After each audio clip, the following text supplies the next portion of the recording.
मित्रांनो नमस्कार. जरा 2-4 दिवसाचा एक अनुभव आला. मी 2-3 दिवस झाला आजारी होतो. तर मला काय वाटलं की व्हिडिओ बनवणं जरा थोडासा आवाज वगैरे बसलेला होता. तर व्हिडिओ बनवणं योग्य राहणार नाही म्हणून मी बनवलं नाही व्हिडिओ. तर एक प्रसंग झाला माझ्यासोबत, तो जस्ट एक मी शेअर करतो आहे. एक 2-3 रिलेटिव्हज आले होते. तर त्यांचं असं म्हणणं, त्यांनी माझं रूम वगैरे बघितलं. रूममध्ये मी वॉलवरती चार्ट पॅटर्नचे वगैरे हे लावले होते, झेरॉक्स लावले होते. तर त्यांनी ते पाहिल्यानंतर मग त्यांचं असं म्हणणं आलं, बा शेअर मार्केट म्हणजे खूप बरबादीचं कारण आहे, खूप वाईट सवय आहे, याच्यापासून लांब राहा वगैरे. मग ते जर केलं असतं तुझं काही खरं नाही, म्हणजे तुझं वेगळ्या मार्गाला जातं, तुझं करिअर खराब होईल, असं तसं बोलले ते. मग मी त्यांना काय प्रश्न उत्तर करत बसलो नाही.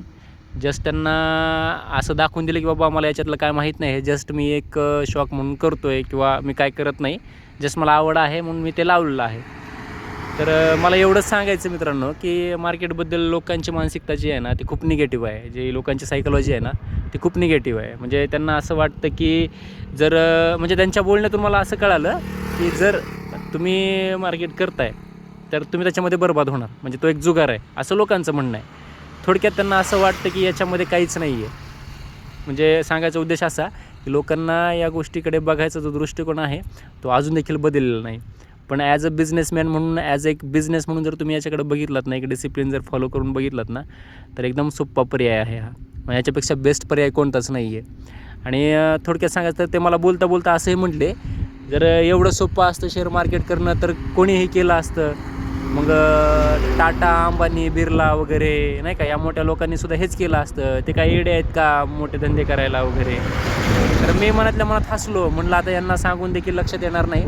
फक्त एवढंच म्हटलं मी, तुम्ही जे आता तुमच्या ज्या घरात राहताय ना, त्या घराचं जे सिमेंट आहे, अल्ट्राटेक असेल, अंबुजा सिमेंट असेल, त्या सिमेंटचे शेअर्स देखील शेअर मार्केटमध्ये विकत भेटतात. तर तुम्ही याचा अंदाज लावा. जस्ट मी एक सिम्पल बोललो त्यांना, बाकी जास्त काय विषय वाढवला नाही.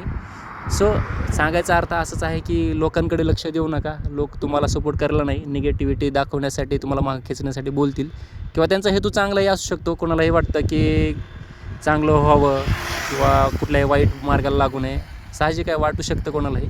पण माझं असं म्हणणं आहे की याच्यापासून आपण जरा थोडंसं काहीतरी शिकायला पाहिजे. कारण कसं आहे, याच्याशिवाय दुसरा काय पर्याय नाही आपल्याला. म्हणजे आपण एकदम साधारण कुटुंबातले माणसं आहोत आपण. त्याच्यामुळं माझं असं म्हणणं आहे, जे आपण करतो आहे ना, लोकांची याच्याकडे बघण्याची दृष्टी कशी असेल हे सोडून देऊन आपण आपल्या कामावरती फोकस केलं कधी बेटर राहील, सगळ्यात मस्त राहील हेच. तर मी एवढंच सांगेल तुम्हाला की लोकांकडे लक्ष देऊ नका, निगेटिव्हिटी येऊ देऊ नका. फुल तुम्ही तुमच्या सायकोलॉजीवरती काम करा, बस एवढंच. थँक्यू.